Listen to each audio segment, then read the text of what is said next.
The Russian soldiers would come into the little towns that they lived in and would pillage, rape, kill, take all your possessions, and that was no life.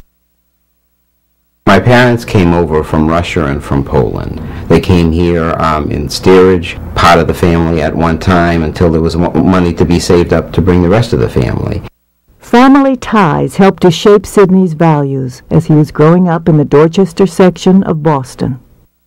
Growing up, we had our family near us, you know, living in a neighborhood of the inner city where you had an aunt in one block and a cousin in another block, and you had your friends in your block. That was your family, your extended family, and a source of strength and support all the time to all of us. Still to this day, the family is very important to me. There's nothing more important.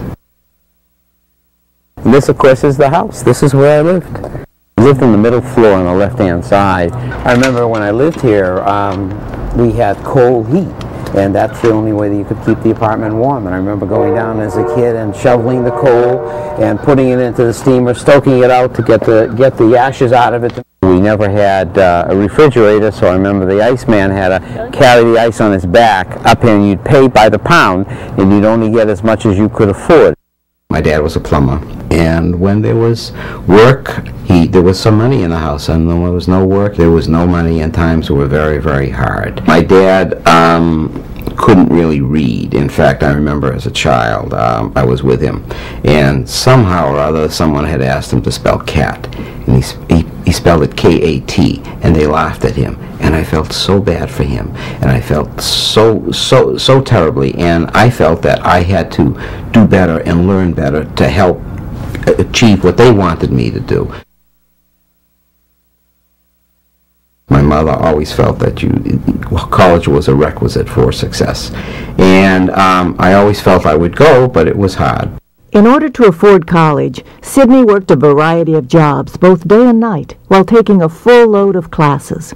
After college, he continued to work hard to make a life for him and his family. He had the mattress store. He's sold life insurance, then he sold general insurance. He worked hard. He was never afraid to present himself, and if he was rejected, he went to the next person. Having seen how my father only had work when the union had work, having seen an uncle who got laid off because times change, I wanted to build my own independence. I wanted to go out and see how far I could go in America and in the world of commerce and in business. Today, success is different.